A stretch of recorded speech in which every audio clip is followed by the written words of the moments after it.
Hello नमस्कार दोस्तों, आपको रोहन क्लास में आपका स्वागत है।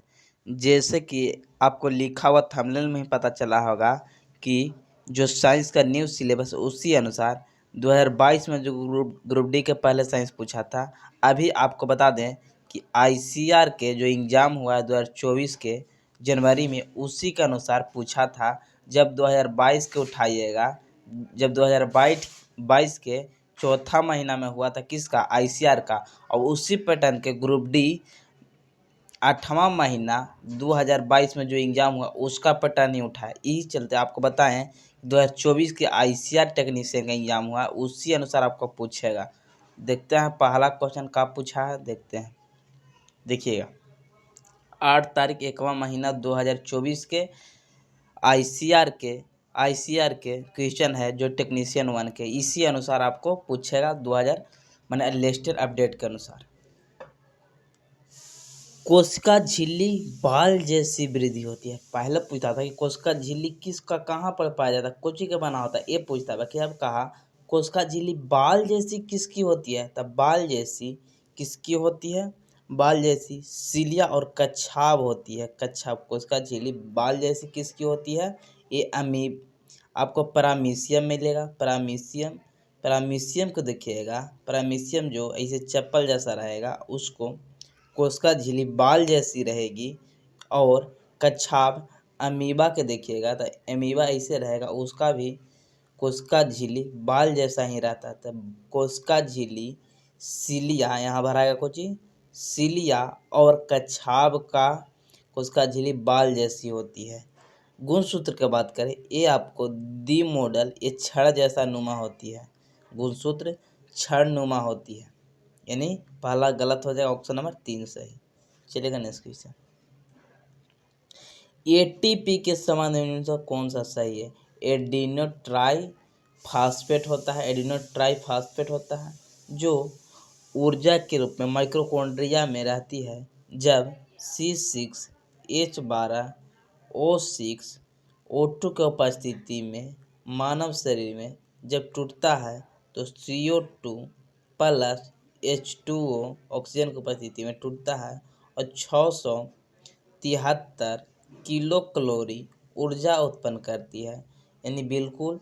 तो एटीपी अधिकांश सेलुलर कोशिकाओं के लिए, सेलुलर कोशिका मतलब एक सेलुलर प्रक्रिया माने कोशिका, सेलुलर माने कोशिका प्रक्रिया के लिए ऊर्जा मुक्त करती है। ऊर्जा मतलब कोशिका के लिए ऊर्जा उत्पन्न करती है। माइक्रोकॉन्ड्रिया में एटीपी का निर्माण होता है, बिल्कुल सही होगा। एटीपी का उपयोग कोशिका के मांसपेशियों का संकुचन के लिए किया जाता है। मतलब जो कोशिका है, यहाँ सेलुलर दे दिया, इंग्लिश में दे दिया, यहाँ हिंदी में देखिए, कोशिका के मांसपेशियों में संकुचन यानी फैलाव के लिए किया एटीपी का उपयोग किया जाता है। मतलब उसका एनर्जी उपयोग किया जाता है फैलाव के लिए, बिल्कुल सही है। नहीं, ऑप्शन नंबर 1 और 2 सही है। ऐसी अवरी ग्रुप डी 2025 में पूछेगा, पहला सही, दूसरा सही, तीसरा सही, ऐसे पूछेगा। अभी थोड़ा सा पैटर्न ऐसे ही रहेगा, आप देख लीजिएगा। सिंचाई की विधियां का चयन कीजिए, किस मापदंड पर निर्भर करता है। सिंचाई अभी विधियां मतलब सिंचाई हम लोग करते हैं तो किसको, अभी हम लोग जो खेत में उपजाए, अभी गेहूं उपजाए हाल ही में, तो किससे, बिजली की उपलब्धता रहेगा उससे मोटर चला रहे थे। और वातावरण की परिस्थिति पर गेहूं मान लीजिए हमको उपजाना है, और मान लीजिए यहाँ गर्मी ज़्यादा पड़ रहा है पहले ही से, तो गर्मी ज़्यादा पड़ेगा तो गेहूँ खराब हो जाएगा। आप जानते हैं कि ठंडा के दिन में गेहूँ लगता है, यानी वातावरण की परिस्थिति भी ठीक होना चाहिए। मान लीजिए अभी आपको गेहूँ काटना था और पूरा वर्षा आ जाए तो परिस्थिति खराब हो जाएगा, तो गेहूँ खराब हो जाएगा। यानी वातावरण की परिस्थिति भी होना चाहिए और बिजली की उपलब्धता भी अभी के अनुसार बिजली की भी उपलब्धता होना चाहिए, जिससे आप मोटर से या सबसे आसानी से अपना पानी उपलब्ध करा सके। यानी 1 और 2 सही हो जाएगा। अब कहिएगा सब 1 2 सही है, हाँ 1 2 सही है, लेकिन आपको समझना होगा। निम्नलिखित में कौन सा पदक नहीं पादप होगा, पादप और प्राणी दोनों में पाया जाता है। तो पादप के पदप लिखल है, यानी पादप और प्राणी दोनों कोशिका पाई जाती है। कौन, केंद्रक पाया जाता है। कोशिका भित्ति केवल पादप में पाया जाता है, जो कोशिका भित्ति पादप में पाया जाता है, जो सेलुलोज का बना होता है, सेलुलोज का। लेकिन केंद्रक हर कोशिका के अंदर में केंद्रक पाया जाता है, प्लांट हो या एनिमल हो, कोई हो, उस सब में पाया जाता है। ऑप्शन नंबर ए सही हो जाएगा। चलिएगा नेक्स्ट क्वेश्चन। बोल रहा सौर सेल जो प्लेट आप लगाते हैं, प्लेट सौर सेल जो आप घर के ऊपर प्लेट लगाते हैं, सौर सेल एक उपकरण है जो प्रकाश ऊर्जा को विद्युत ऊर्जा में बदलता है। किसमें? विद्युत ऊर्जा में बदलता है। इन ऑप्शन नंबर 2 हो जाएगा। प्रकाश ऊर्जा को विद्युत ऊर्जा में बदलती है। और ये सिलिकॉन का, इसको मैं सिलिकॉन यानी उप धातु का प्रयोग करता है। सिलिकॉन और चांदी का प्रयोग इसको में करते हैं। चलिए नेक्स्ट क्वेश्चन। आपतन दर्पण पर जब किसी बीम की प्रतिबिंब अनंत पर हो तो प्रतिबिंब का साइज क्या है? बीम यानी बीम माने का हुआ? बीम माने वस्तु हुआ। तो मान लीजिए एक आपतल दर्पण ले लिए, ये ले लिए, ये आपको एफ मिलेगा, इस सी मिलेगा, इन्फिनिटी मिलेगा। तो कह रहा जब बीम अनंत पर हो, माने वस्तु अनंत पर हो, वस्तु अनंत पर रहेगा तो प्रतिबिंब एफ पर बनेगा और वस्तु अत्यधिक छोटा बनेगा। अब कहिएगा कि सी पर रहेगा तो क्या होगा? सी पर रहेगा तो वस्तु के बराबर बनेगा और सी ए पर बनेगा। अगर पूछ लेवे एफ पर रहे वस्तु, अगर यहाँ एफ पर वस्तु रहेगा तो अनंत पर बनेगा और वस्तु से बड़ा और सब वास्तविक बनेगा। लेकिन एफ और पी के बीच में रहेगा तो आभासी और सीधा बनेगा और वस्तु से बड़ा बनेगा। ये भी ध्यान रखिएगा। ऑप्शन नंबर कौन हो जाएगा? बी हो जाएगा। 2 डायोप्टर और 0.25 डायोप्टर वाले 2 लेंसों का संयोजन क्षमता को एक लेंस का समतुल्य। तो मान लीजिए कौन ई प्लस में है, तो आप जानते हैं कि फोकस दूरी जिसका प्लस में होता है उसका पावर भी प्लस में होता है। ये कौन सा हो गया? उत्तल लेंस हो गया।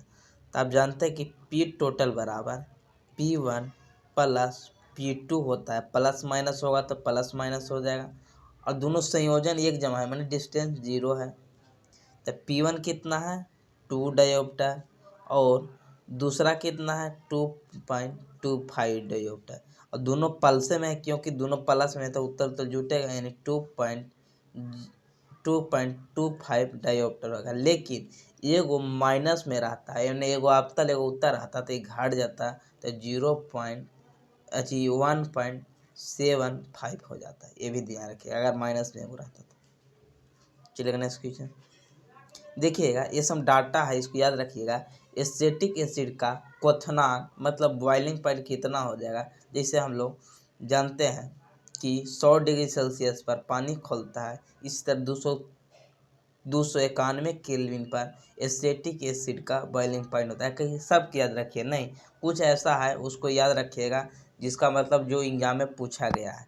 तो 391 यानी 273 में से 391 घटा लीजिए, सेल्सियस में इसको ज्ञात करना होगा तो कितना हो जाएगा? ये 8 हो जाएगा और ये एक हो गया और एक, मतलब 118 डिग्री सेल्सियस 118 डिग्री सेल्सियस पर ये इसका बॉइलिंग पॉइंट एसिटिक एसिड का होता है। यानी अगर डिग्री में पूछे तो 118 डिग्री सेल्सियस और जब सेल्सियस केल्विन में पूछे तो 391 केल्विन हो जाएगा।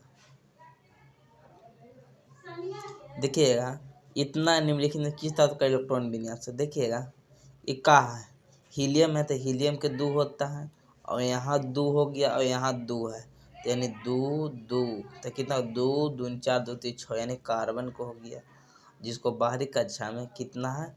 4 गो है, 4 गो। चलिएगा नेक्स्ट क्वेश्चन। प्रोकैरियोटिक कोशिका को निम्नलिखित में किसके द्वारा दर्शाया जाता है? प्रोकैरियोटिक की बात करें, ये प्रोकैरियोटिक कोशिका किसका? मोनेरा जगत में आती है। मोनेरा जगत में ये अल्प विकसित होती है। और मोनेरा में आपको बता दें कि जीवाणु आती है, नीलहरी शैवाल आता है,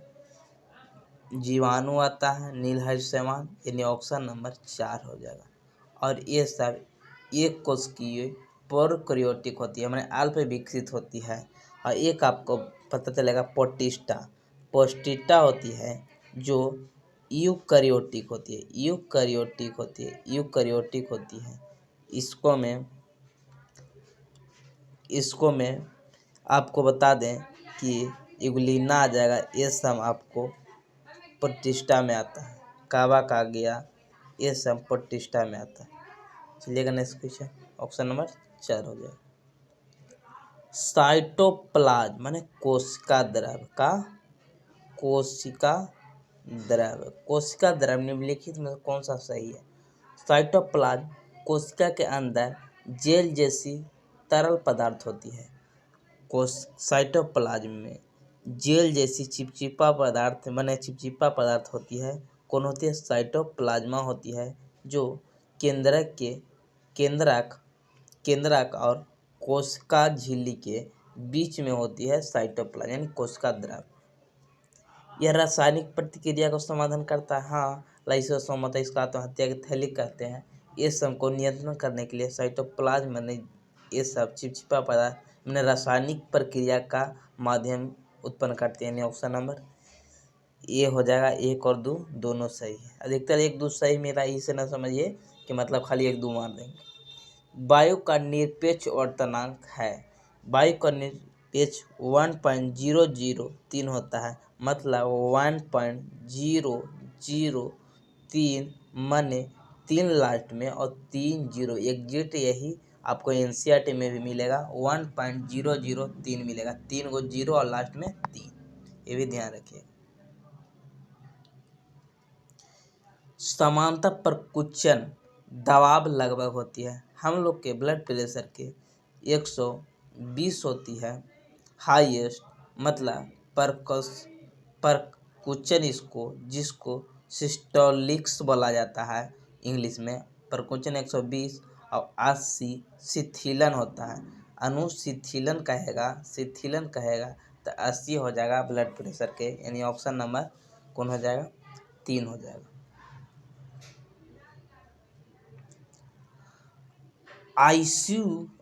IUCN रेड लिस्ट को कितनी श्रेणी में विभाजित की गई है? जो रेड डाटा लिस्ट जिसे अभी में डायनासोर को विलुप्त हो गया, इस समय रेड डाटा में आती है। और कितने श्रेणी में विभाजित है? 9 श्रेणी में। कितने रेड लिस्ट डाटा? 9 श्रेणी में।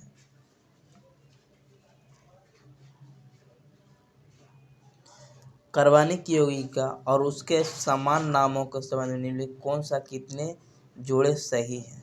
देखिएगा, कार्बनिक यौगिक से उसका नाम देना है बेंजीन। आप तो जानते हैं C6H6, जिसका चित्र ऐसे होता है। ये वो एनिसोल, ये नया सुनेगा आप। एनिसेल में जब इसको में O और CH3 जुड़ जाता है, OH माने फिनॉल के साथ ये जुड़ जाएगा आपको, तो आपको ये हो जाएगा एनिसोल। अगर OH खाली लगेगा बेंजीन में तो फिनॉल होता है, फिनॉल। और अगर ई अकेले CH3 रहे, मतलब ये ऐसे रहे और CH3 रहे, तो ये ट्यूलिन हो जाएगा, ट्यूलिन। और दोनों मिला रहे OH भी और CH3 बेंजीन में, तो एनिसोल कहा जाता है। फॉर्मल्डिहाइड तो ये जानते हैं कि HCHO होता है। ये दोनों समझे। ये थोड़ा सा आपको नया लगा होगा, इसको ध्यान रख लीजिएगा। और बाकी सब तो सही है, इन तीनों युग्म सही है।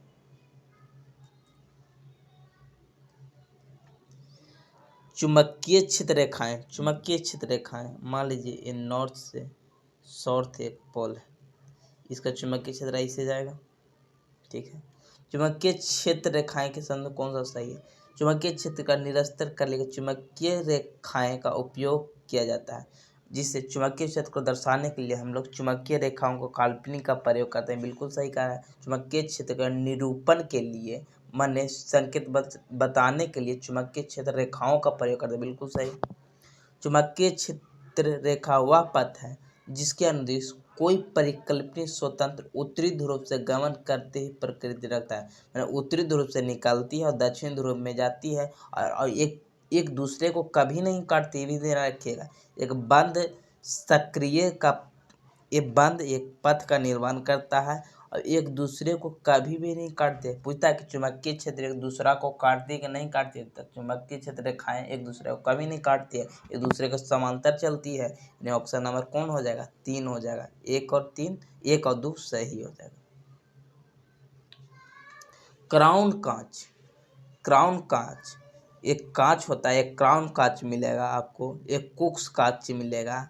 ये सब कांच है जो क्राउन कांच कांच ये हम लोग धूप चश्मा का प्रयोग करते हैं। इसका वर्तनांक 1.52 हो जाएगा। यानी 2 का वर्तनांक पूछ लिया, एक 1.003 किसका पूछा? निर्वात का, फिर 1.52 क्राउन कांच का, फिर एगो याद करिए 1.33 ये पानी का होगा, पानी का होगा। और एक ठो और याद रखिए हीरा के, हीरा के 2.42। ये सब आपको एनसीईआरटी के 10th वाला में आपको एक जगह मिल जाएगा। कम से कम एनसीईआरटी वाला याद रखिएगा। यानी ऑप्शन नंबर ए हो जाएगा। NaCl की जालक एंथैली कितनी होती है? 778। अब कहिएगा कि इस सब कहाँ से याद रखें, तब देखिएगा एनसीईआरटी के जब रासायनिक संयोजन पढ़िएगा वहाँ आपको NaCl को और 2-3 को क्या आपको मीथेन के ये सब को आपको जालक एंथैल्सी का मान बताएगा। यानी 778 किलो जूल मोल होता है। इसका भी याद रखिए। धीरे धीरे आपको और भी मिल जाएगा, आपका पूछा भी पता चल जाएगा। और आप एनसीईआरटी वाला देखिएगा, एनसीईआरटी वाला तो हूबहू यही वाला मिलेगा। मतलब जो डाटा पूछता है वो एनसीईआरटी वाला ही पूछता है और आगे पीछे कहूँ वाला नहीं पूछता है। यानी NaCl की जालक एंथैल्सी कितना है? 778 किलो जूल मोल। सबको याद नहीं रखना है, जो एनसीईआरटी में उसी को याद रखिएगा। ओम के नियम को कितने प्रकार को व्यक्त किया जाता है? तो आप जानते हैं कि ओम के नियम V बराबर IR होता है। ओ और V बटा I भी लिख सकते हैं। R हो गया, 1 हो गया। अगर एक V बराबर V बटा RI लिख सकते हैं, तीनों को लिख सकते हैं। 3 डाटा है तो तीनों को लिख सकते हैं। 1 2 3 कितने तरह से ओम के नियम को 3 तरह से व्यक्त किया जा सकता है। ओम के नियम नहीं पूछा कितने प्रकार के होते हैं, कितना प्रकार से व्यक्त किया जा सकता है से पूछा। आहार जल संचयन, अगर आप यूपी बिहार के होंगे तो आप आहरा, हम लोग आहरा बोलते हैं। आहरा जो मतलब जो गांव के लास्ट में किनारे में आपको एक नल तालाब अच्छी जैसा नदी जैसा मिलेगा छोटा सा, उसको आहरा बोलते हैं। आहरा जल संचयन आमतौर पर पाई जाती है। तो आपको ये मिलेगा, आपको पता बता दें कि पूर्वी उत्तर प्रदेश और बिहार में ये समझा दे मिलेगा आपको।